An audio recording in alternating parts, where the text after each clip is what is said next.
사랑과 은혜가 충만하신 하나님 아버지, 우리가 지난 한 주 동안 정말 주님을 의지하며 살았다고 하지만 주님 뜻대로 살지 못하고 우리 뜻대로 살며 우리의 욕심대로 살았던 것도 있는 줄 압니다.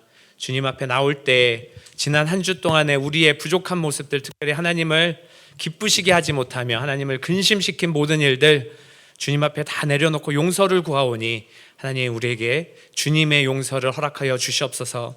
특별히 오늘 주님 앞에 나온 모든 자들 하나님의 은혜를 다시 한번 사모하며 나왔습니다. 예배를 통하여 하나님의 은혜가 풍성히 내려질 수 있도록 도와주시고 하나님의 임재하심이 나타나는 귀한 예배 될 수 있도록 주님 도우시고 인도하여 주시옵소서. 예수님의 이름으로 기도합니다. 아멘. 할렐루야.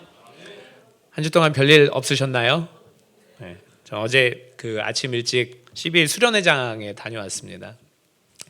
아침 10시에 이제 김학철 교수님의 이제 강의가 있었고요. 그다음에 이제 오후에 8시에 숭실대학교 기독교학부의 교수로 계시는 권영경 교수님의 또 강의가 있었습니다. 집회가 있었어요.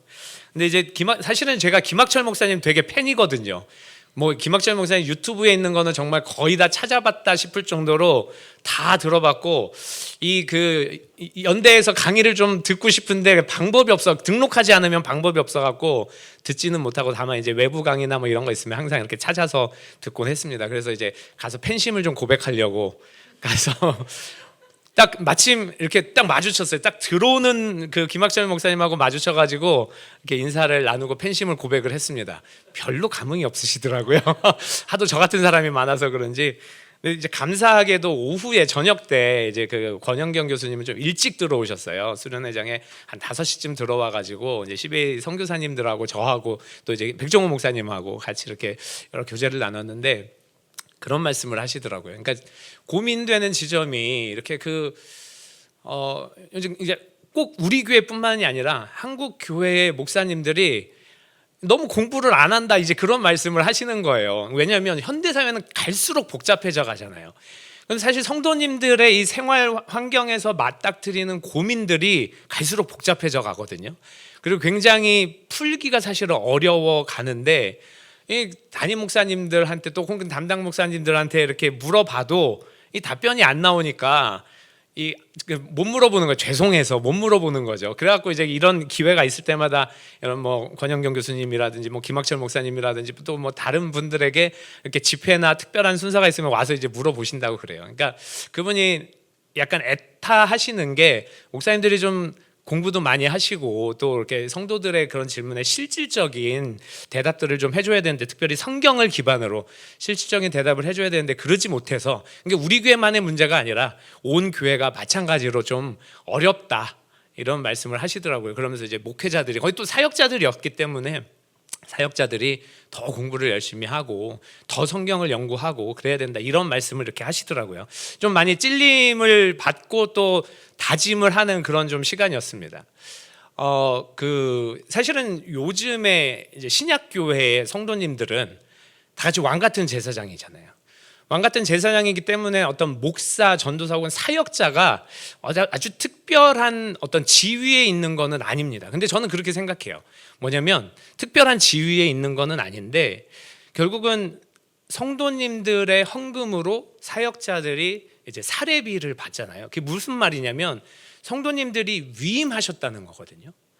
위임하셨다는 거는 환경이 복잡하고 또 사회가 자꾸 갈수록 복잡해져 가고 성도님들이 일일이 다 성경 연구하기가 좀 어렵고 더군다나 성경의 어떤 본격적인 어떤 교육을 받으신 분들이 아니기 때문에 목사님들을 이렇게 사역자들을 세우셔가지고 풀타임이 됐든 파트타임이 됐든 사역자들을 세워가지고 우리 대신에 좀 성경을 많이 연구를 해주셔서 우리에게 좀 가르쳐 주십시오 이렇게 위임을 하신 거거든요.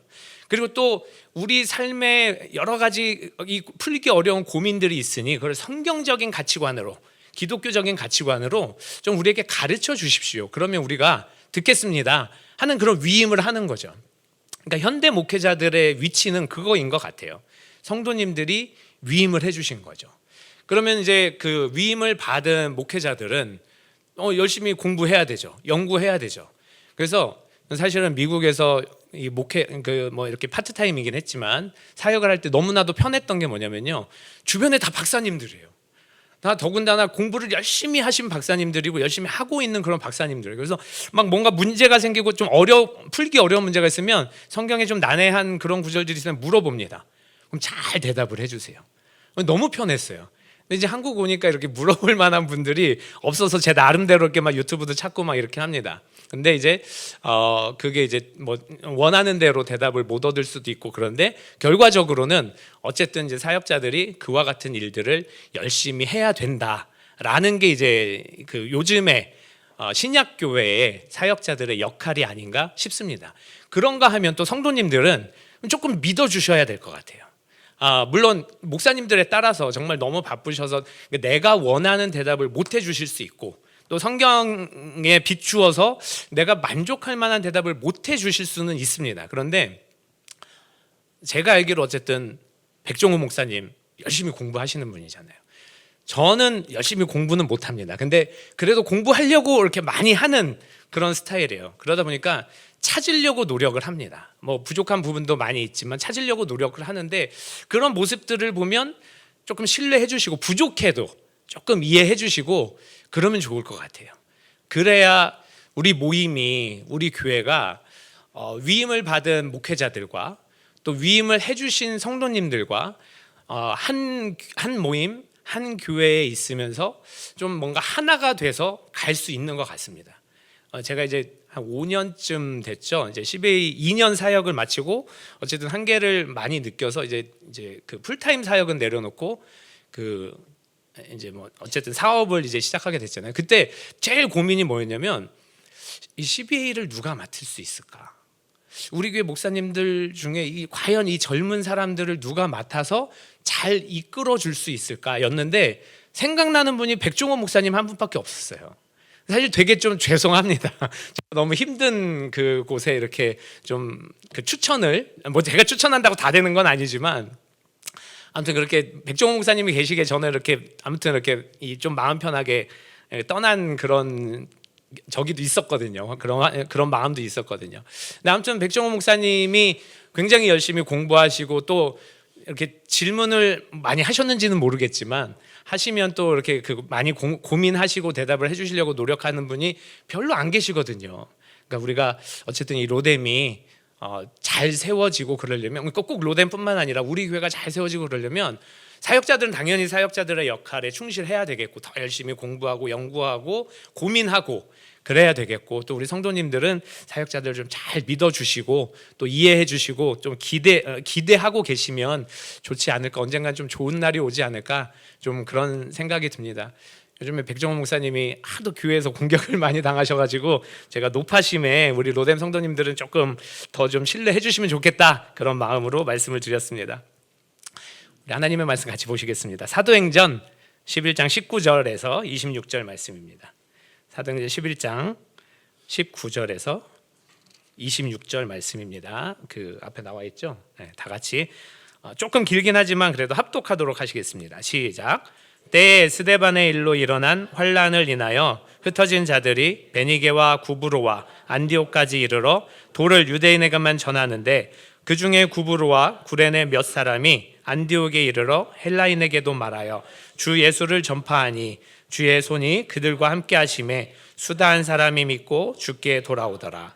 예루살렘 교회가 이 사람들의 소문을 듣고 바나바를 안디옥까지 보내니 저가 이르러 하나님의 은혜를 보고 기뻐하여 모든 사람에게 굳은 마음으로 주께 붙어 있으라 권하니, 바나바는 착한 사람이요 성령과 믿음이 충만한 자라. 이에 큰 무리가 주께 더하더라. 바나바가 사울을 찾으러 다소에 가서 만남에 안디옥에 데리고 와서 둘이 교회에 1년간 모여 있어 큰 무리를 가르쳤고, 제자들이 안디옥에서 비로소 그리스도인이라 일컬음을 받게 되었더라. 아멘. 요한복음 19장 30절 말씀에 보면요, 예수님께서 십자가에서 이제 그 소천하시기 전에 마지막으로 뭐라고 말씀하시냐면 다 이루었다라는 말씀을 하시고 이제 운명을 하십니다.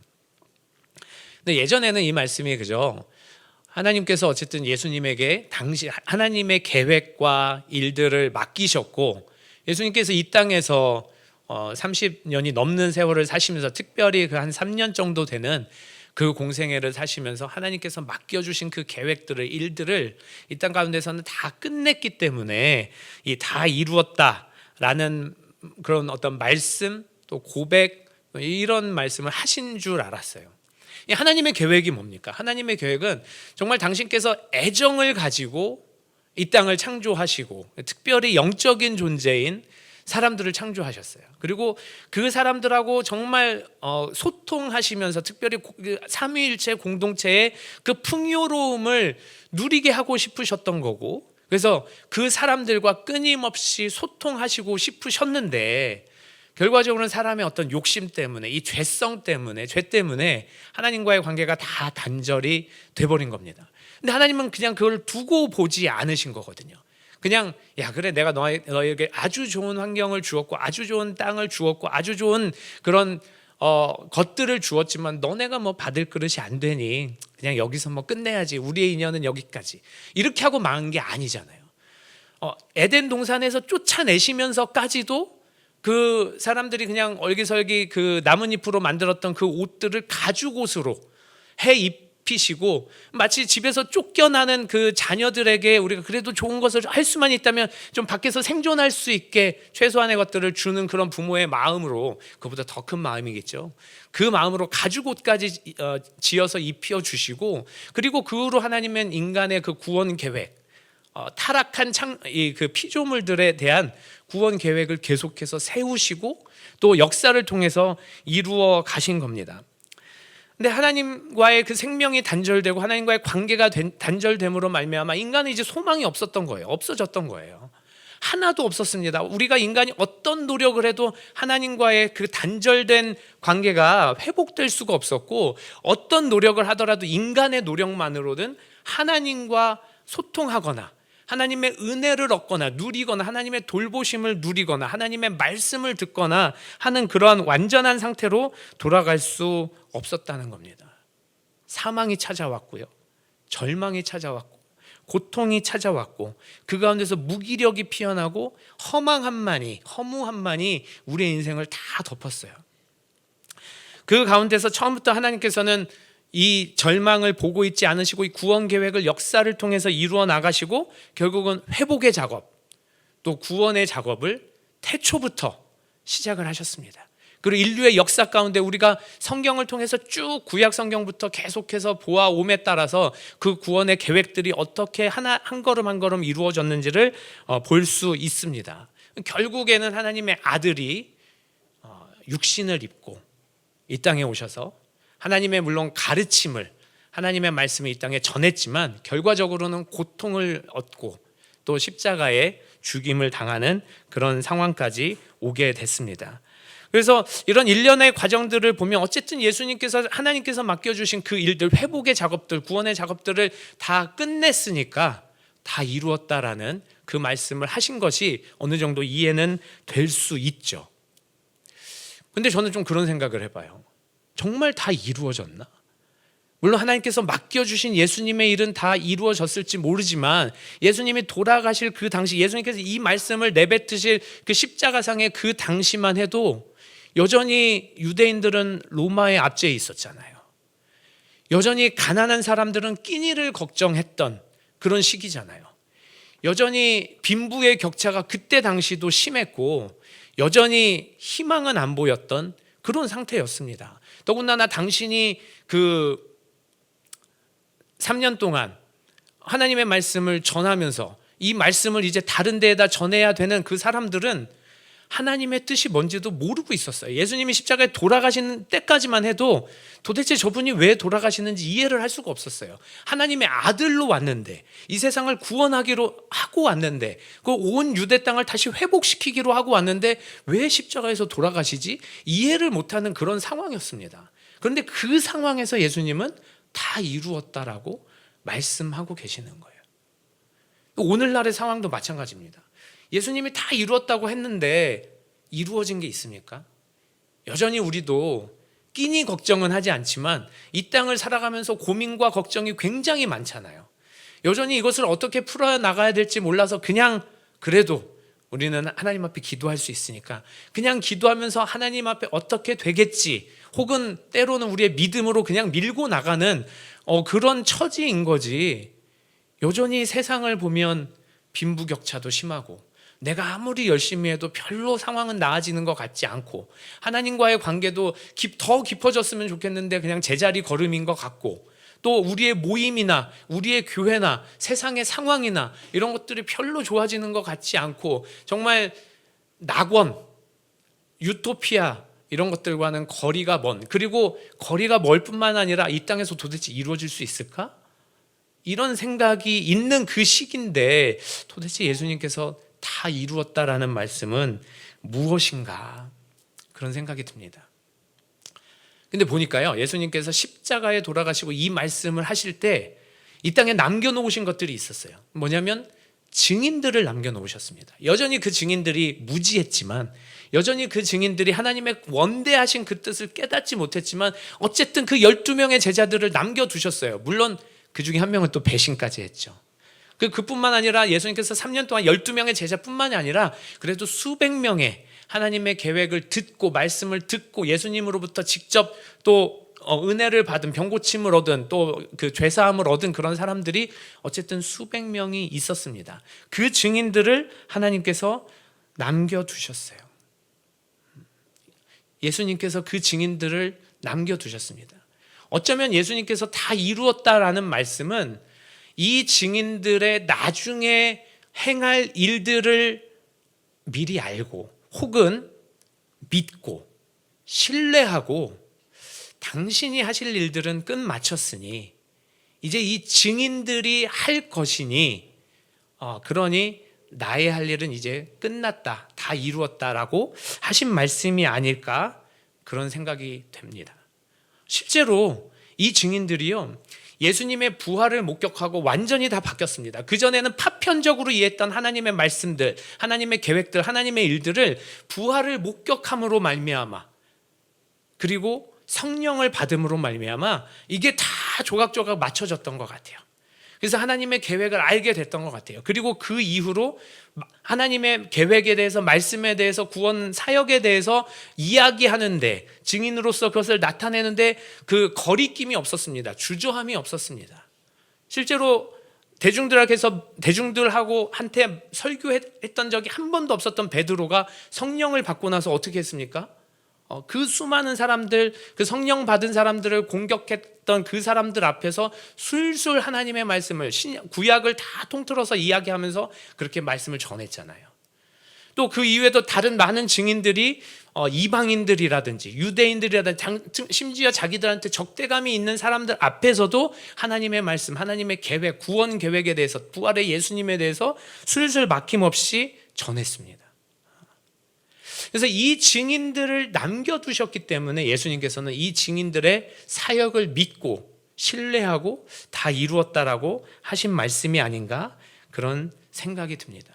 실제로 생전에 예수님께서 마태복음 16장 18절 말씀, 베드로를 향해서 이 반석 위에 내 교회를 세우리니 음부의 권세가 이르지 못하는 교회를 세우겠다라는 그 말씀이, 이미 그 말씀을 이해하시고 또 이미 그 제자들에게, 또 이 제자들이 이것을 행할 것을 알고 그렇게 말씀을 직접 전하신 게 아닌가, 또 자기가 말씀 고백하신 게 아닌가, 그런 생각이 듭니다. 실제로 120명이 마가의 다락방에 모여서 함께 예배도 드리고 떡을 떼고 간증을 하고 그리고 전념해서 기도할 때 성령이 임했습니다. 그리고 성령이 임하고 나서 이 믿음의 공동체, 그 마가의 다락방에 그 기도하는 공동체, 성령이 임한 공동체가 예루살렘 교회의 모태가 된 거예요.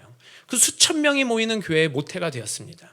그리고 예루살렘 교회가 흩어졌을 때는 이 120명의 이 믿음의 공동체, 초기의 믿음의 공동체가 온 사방으로, 사마리아로, 또 이방 나라로, 로마로, 나중에는 인도로, 또 아프리카로 다 뿔뿔이 흩어지면서 결국에는 하나님의 말씀을, 예수님의 그 사역을 전하게 되었던 거거든요.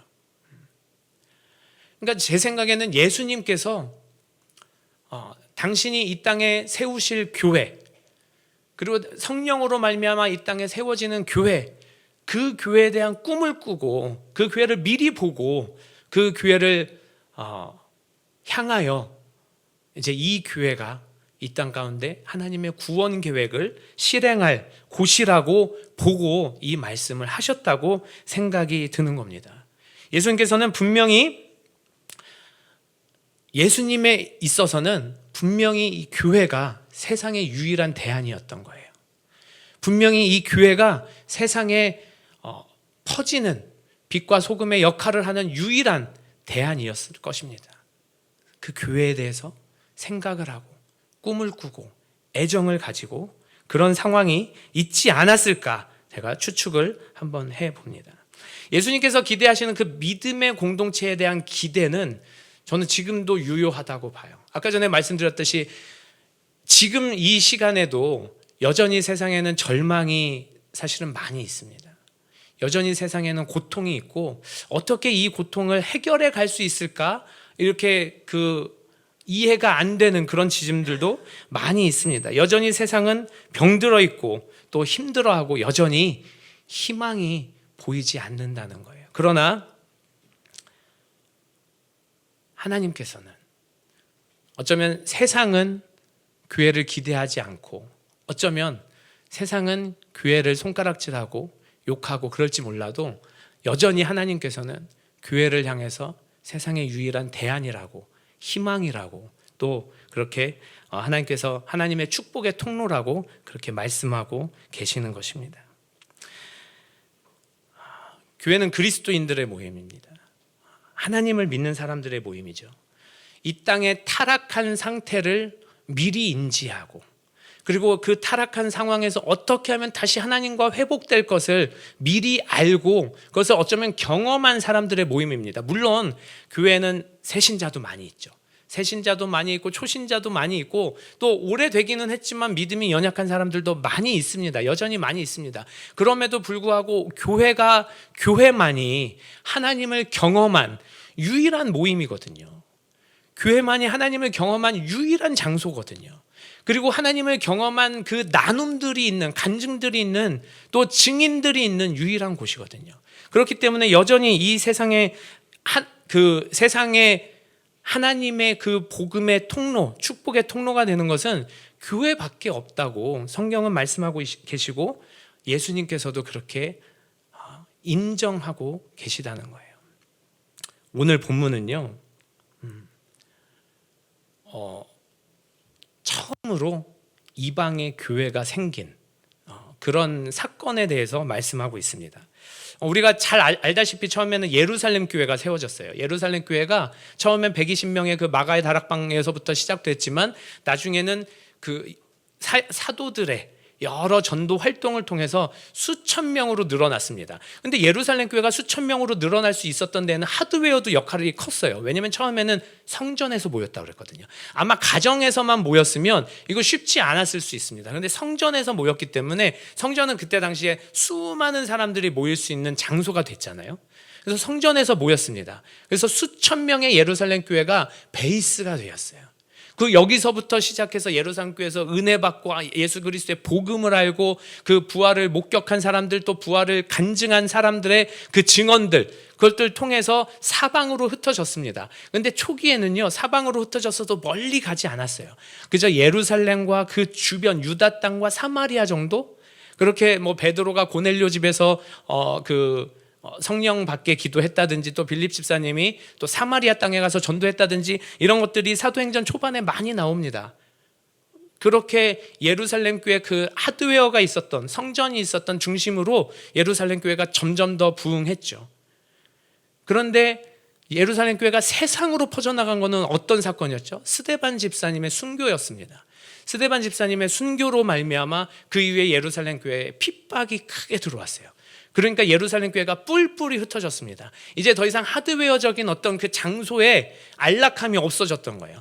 이제 다 지하로 숨어 들어가거나 혹은 가정으로 숨어 들어가거나 가정교회에서 뿔뿔이 흩어져서 작은 모임들 속에서 하나님을 찬양하고 예배하고 예수 그리스도의 그 간증들 그런 일들이 많이 이루어졌습니다. 그런데 오늘 본문을 보니까요, 그런 상황 가운데서 이제 복음이 이방으로도 본격적으로 전해진 거예요.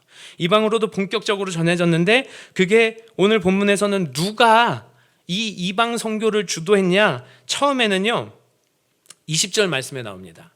그 중에 구브로와 구레네 몇 사람이 안디옥에 이르러 헬라인에게도 말하여 주 예수를 전파했다고 그랬어요.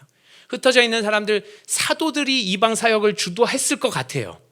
또 사도들이 전 세계로 퍼져서, 거기서부터 더 멀리 퍼져서 그 예수 그리스도의 그 복음을 선교 사역을 했을 것 같습니다. 근데 그렇지 않아요. 이방 사역의 중심이 되었던 안디옥 교회를 세운 그 모태는 구브로와 구레네 몇 사람이 시작을 한 겁니다. 이름도 없어요. 무명의 그리스도인이라고 어떤 시인은 표현을 했습니다. 구브로와 구레네, 무명의 그리스도인들이 안디옥 저 북쪽, 지금 시리아 지역, 시리아 지역 그리고 터키 지역까지 가가지고 안디옥 교회를 세운 거예요. 근데 이 안디옥 교회에서 무슨 일이 일어났습니까? 21절 말씀해 보니까요, 주의 손이 그들과 함께 하심에 수다한 사람이 믿고 주께 돌아오더라. 그 무명의 그리스도인들이 이제 안디옥에 가가지고 복음을 전했을 때 수다한 사람들이 그 복음을 듣고 예수님의 소식을 듣고 하나님의 구원 계획을 듣고 함께 주님께로 돌아왔다고 그랬어요. 이때부터 비로소 이방 지역에 이방인들 중심으로 교회가 세워졌던 것입니다. 그런데 놀랍게도 그 큰 교회가 사도들 중심이 아니라 이 무명의 그리스도인들이 이 교회를 세운 거고요. 물론 그 이후에 사도들이 와서 이 안디옥 교회를 굳게 하고, 또 사도들이 와서 또 바울을 불러오고, 또 바울이 예수님의 부르심을 받아서 또 이곳에서 그들을 가르치고 양육하고 했습니다. 그리고 그 안디옥 교회가 나중에 바울 선교의 또 전초 기지 역할을 하기는 했어요. 그러나 중요한 것은 이 교회가 이 무명의 그리스도인들에게 내 의해서 세워졌다는 거예요.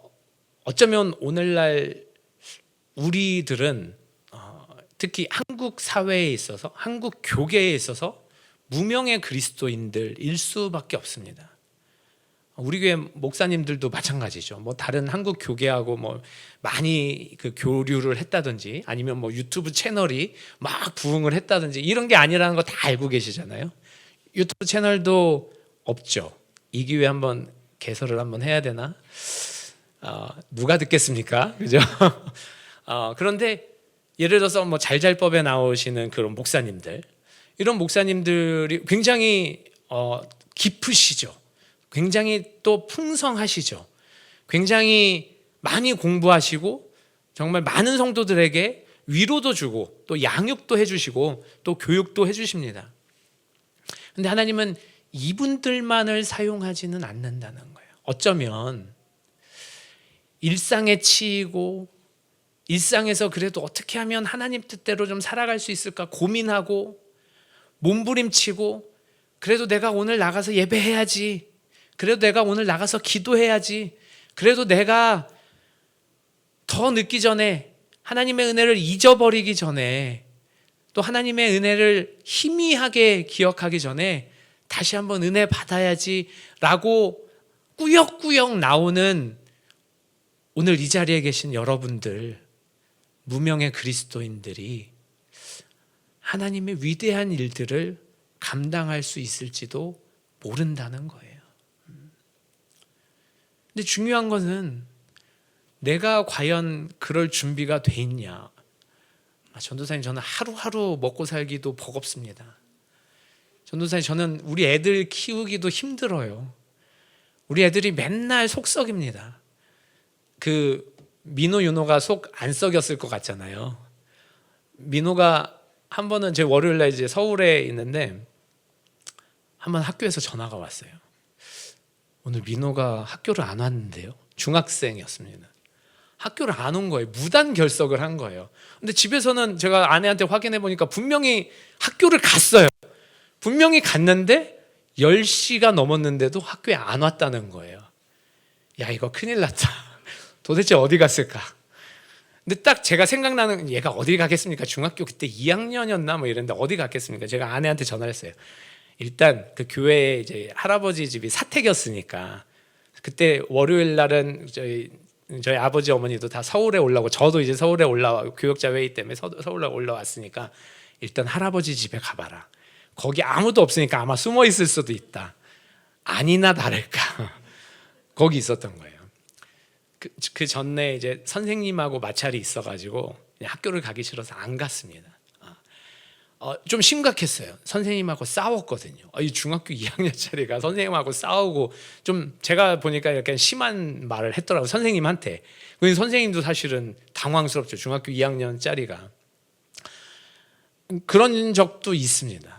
얼마나 고민이 되겠어요. 얘가 다음 날은 갈까? 혹은 가더라도 이게 과연 공부가 될까? 선생님하고, 담임 선생님하고 문제가 있었는데 과연 할 수 있을까?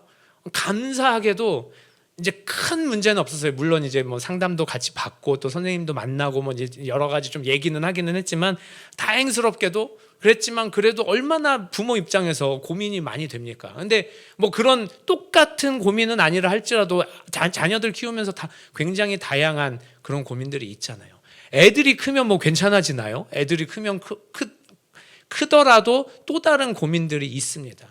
그리고 뭐 그것뿐만인가요? 부부간의 문제도 있겠고, 또 부모님 때문에 생기는 문제도 있겠고, 다른 일가 친척 때문에 생기는 문제도 있겠고, 또 우리한테는 중요한 것은 어떻게 하면 좀 하나님 뜻대로 살 수 있을까? 그런 고민도 하는데 도저히 어떻게 내가 하나님 앞에 큰 일을 할 수 있을 것 같은 그런 기회가 과연 올까? 이런 생각이 아마 들 겁니다. 제가 고등학교 2학년 때였습니다. 어디서 났는지 기억은 안, 아마 성도님들 중에 어느 한 분이 이제 선물을 주셨던 것 같아요. 1000개짜리 퍼즐이 이제 생겼어요. 그래서 저희 아버지는 바쁘시긴 했는데 그래도 한번 아버지가 시작을 하셨습니다. 같이 한번 해보자. 그래서 저하고 동생하고 1000개짜리 퍼즐을 했어요. 혹시 해보신 분 계십니까? 학교 갔다 와서 하니까 한 3일 4일 걸리더라고요. 그게 맞추는데 진짜 한 3, 4일 거쳐서 동생하고 저희 아버지는 처음 시작만 하고 그 다음에는 안 보이시고 이제 저하고 동생하고 이제 1000개짜리 퍼즐을 다 맞췄어요. 다 했는데 3일을 거쳐서 다 했는데 한 개가 없어진 거예요. 그랑블루 포스터 아시죠? 그 영화 포스터 그거였거든요. 근데 저 깊은 바다를 나타낸 그 파란, 아주 진한 파란색 퍼즐 하나가 없어진 거예요. 온 곳을 다 찾아봤습니다. 다 찾아봤는데 뭐 침대 밑에라든지 뭐 의자 밑에, 책상 밑에 다 찾아봤는데 안 보이는 거예요. 그러니까 3, 4일 동안 정말 심혈을 기울여서 맞춘 그 퍼즐이 보기도 싫더라고요. 이쁘지가 않습니다. 멋있지가 않아요. 그런데 며칠 지나 그냥 방치해 놓고 있었죠. 그냥 한 구석에다. 근데 자리는 차지하고 있으니까 이걸 어떻게 하나. 근데 꼴 보기가 싫으니까 그냥 방치하고 있었죠. 근데 한 며칠 지나고 나서 혹시 하고, 그 왜 장롱 밑에는 틈이 없잖아요. 근데 그거를 이제 그 긴 자를 가지고 막 이렇게 다 쓸어봤습니다. 다 쓸었는데 거기서 하나가 딱 나오는 거예요. 그냥 그걸 딱 껴가지고 이제 뒤에 풀을 붙여갖고 앞에 딱 봤더니 너무 멋있는 거예요. 그 그랑블루 포스터가 속이 다 뻥 뚫리고 시원한 그 감동이 있었습니다. 근데 어린 나이에도 그 생각이 들더라고요. 저는 그때 당시도 이렇게 열등감이나 이런 것들이 많아갖고, 야, 내가 참 보잘것없지만 그래도 내가 빠지면 하나님의 작품 가운데 완성이 안 되는구나. 그 생각이 들더라고요. 어쩌면 하나님 앞에서 우리 모두는 다 보잘것없는 사람들일지도 모르겠습니다. 하나님이 큰 기대를 안 하실 수도 있고, 혹은 하나님께서 기대를 하시지만 우리 스스로가, 하나님께서 뭐 나 같은 사람한테 기대하시겠어? 하나님께서 뭐 나 같은 사람을 통해서 큰 일을 이루겠어? 어쩌면 스스로 이렇게 생각할지도 모르겠어요. 그런데 저는 우리가 아무리 보잘것없는 것처럼 보여도 하나님의 그 크신 계획 속에서 내가 빠지면 작품이 완성이 안 되는구나, 그 생각이 든다는 거예요. 우리가 비록 하나님의 계획에 대해서 별로 관심이 없는 것 같고, 또 혹은 관심은 있지만 내가 도대체 뭘 해야 될지 모를 것 같고, 또 관심은 있지만 내가 삶에 치여서 어떻게 해야 될지 모를 것 같을 때라도 내가 빠지면 하나님의 계획 가운데서 하나님의 작품이 완성이 안 된다는 겁니다. 우리가 다 고백하듯이 하나님은 만물의 기획자이십니다. 그리고 하나님은 원대한 계획을 가지고 계시고 또 그 계획을 이루어 가시는 분이십니다. 어쩌면 그 큰 계획 가운데 우리는 퍼즐 한 조각, 그냥 파란색 퍼즐 한 조각, 노란색 퍼즐 한 조각, 하얀색 퍼즐 한 조각에 불과할 수 있습니다. 그런데 그 계획 가운데 우리가 빠지면 결국은 그 하나님의 작품이 완성이 안 된다는 겁니다. 하나님의 계획 가운데는 여러분이 꼭 필요합니다. 여러분 스스로 여러분에게 가치를 두지 않는다 할지라도 하나님의 계획 가운데는 꼭 필요합니다. 그것을 아는 것이 우리 인생의 가치의 시작인 것 같아요. 그것을 아는 것이 우리 인생을 가치 있게 사는, 또 값지게 사는 그런 비결인 것 같습니다. 다시 한번 말씀드리지만 하나님의 계획에는 여러분들이 꼭 필요합니다. 어떻게 쓰실지 우리는 아직 모를 수 있어요. 어떻게 쓰실지 우리는 아직 다 깨닫지 못할 수 있습니다. 그런데 중요한 것은 하나님의 계획의 내가 일부분이라는 것, 그리고 하나님의 계획에 정말 그 일부분이라도, 아주 작은 부분이라도 쓰임받고 싶다는 마음, 그것이 중요한 것 같습니다. 마태복음은요, 천사가 그 현현에서 그 아들의 이름을 임마누엘이라고 하라고 시작을 합니다. 다시 말해서 하나님이 우리와 함께 계신다고 우리에게 계시를 주시는 것으로 시작을 합니다. 끝은 무엇입니까? 하나님께서 그 지상 명령을 주시면서 내가 세상 끝까지 너희와 함께 하시겠다고 약속하셨습니다. 어쩌면 우리는 무명의 그리스도인일지 모르겠습니다. 어쩌면 우리는 하나님의 그 계획의 아주 작은 부분일지도 모르겠습니다. 그런데 하나님께서는 우리의 인생이 결코 가치가 없다고 말씀하지 않고 계세요. 오히려 하나님의 작품을 이루는 데는 우리의 인생이 가치 있다고, 값지다고 그렇게 말씀하고 계십니다. 그리고 하나님께서 세상 끝날까지 우리와 함께 하시겠다고 약속해 주심으로 말미암아 그 가치가 그 결과가 어떠하든지 간에, 혹은 우리가 감당할 부분이 얼마나 작든 크든지 간에 우리에게 하나님께서 함께 하시고 그것을 같이 이루어 나가겠다고 약속하시는 부분이 성경을 통해서 계속해서 나와 있는 부분입니다. 우리는 이 하나님의 뜻에 민감했으면 좋겠어요. 알아갔으면 좋겠습니다. 하나님께서 끝까지 우리와 함께 계시다고 약속하시면서 부르실 때 우리는 나아가겠다고 고백했으면 좋겠습니다. 우리의 현실의 삶이 어떻든지 간에 이런 상황 속에서도 하나님 나를 사용해 주신다면 내가 나아가겠습니다. 그렇게 고백했으면 좋겠습니다. 우리 교회가 어떠한 상황이든지 간에 이런 상황 속에서도 내가 할 일이 있다고 하나님께서 말씀하시면 내가 나아가겠습니다. 그렇게 고백하는 우리가 되었으면 좋겠습니다. 이 시간 같이 기도하겠습니다. 이 시간 기도할 때 하나님, 내가 연약하고 부족하지만 여전히 죄 속에 있고 여전히 나의 고민 속에 있고 여전히 나의 일도 해결하지 못하는 그런 사람이지만 하나님 나를 받아주시옵소서. 그래서 하나님의 그 작품 속에서 나를 사용하여 주시옵소서. 하나님의 계획이 무엇인지 내가 계속해서 하나님께 묻는 자 될 수 있도록 도와주시고 그 계획에 나도 아주 조금이라도 일부분이 될 수 있도록 도와달라고 우리 함께 기도하시겠습니다. 사랑과 은혜가 풍성하신 하나님 아버지 감사합니다. 하나님께서 나를 주님의 은혜로 부르시고 사랑으로 부르시고 하나님의 그 구원의 계획 가운데 포함시켜 주심을 참으로 감사합니다. 이제는 하나님 그 계획을 내가 먼저 알았으니 하나님 아직 모르는 자들에게 하나님의 이 구원 계획을 가르치는 자들 될 수 있도록 도와주시옵소서. 전하는 자들 될 수 있도록 주님 도와주시옵소서. 나타내는 자들 될 수 있도록 주님 도와주시옵소서. 그래야 하나님 나의 인생의 가치 없는 것처럼 보여도, 나의 인생에 정말 값 없는 것처럼 보여도 하나님의 그 계획 안에 들어감으로 말미암아 나의 인생에 가치를 부여하고 값을 부여하는 자들 될 수 있도록 도와주시고, 그 가치를 느끼는 자들 될 수 있도록 주님 도우시고 인도하여 주시옵소서. 하나님이 우리와 함께 하신다고 약속하실 때 하나님의 그 약속을 믿고 나아가는 자들 될 수 있도록 도와주시고, 그래서 우리의 남은 인생이 하나님의 그 일들을 함께 감당해 나가는 우리 인생들 다 될 수 있도록 주님 도우시고 인도하여 주시옵소서. 이 시간 찬양합니다. 같이 찬양하실 때 주님 나를 부르시니 내가 주님께 나아가겠습니다.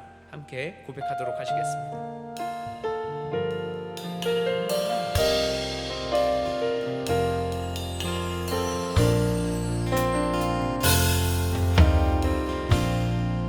주님 나를 부르시니 두려움 없이 내에서 나아가리라. 주님 나를 부르시니 주님 내게 오라시니 주님 보고 계시기에 주님 보고 계시기에 의심치 않고 바다를 걸어가리라. 주님 보고 계시기에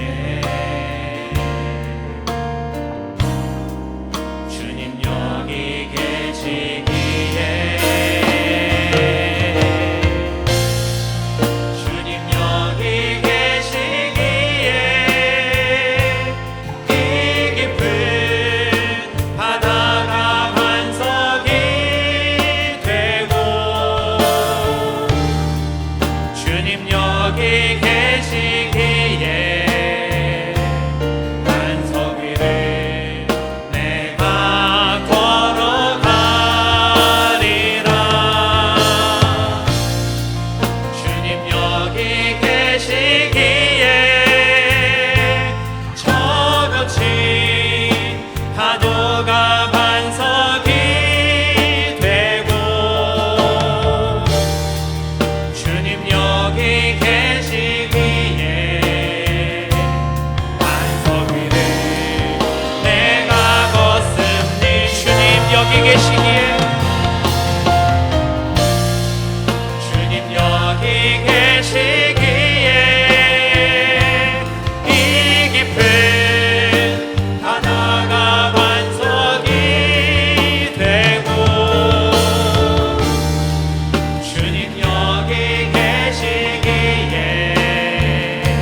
은혜가 풍성하신 하나님 아버지, 여전히 우리가 이 땅 가운데서 고민하고 또 정말 어떻게 하면 하나님의 뜻에 합당하게 살까, 또 하나님의 계획대로 살까, 또 하나님의 일들을 감당할 수 있을까 고민하면서도 하나님의 뜻을 이해하지 못하고 무지하게 또 우리의 뜻대로만 살았던 것을 이 시간 다시 한번 회개하며 정말 주님의 뜻을 구하기를 다짐하며 다시 한번 나아갑니다.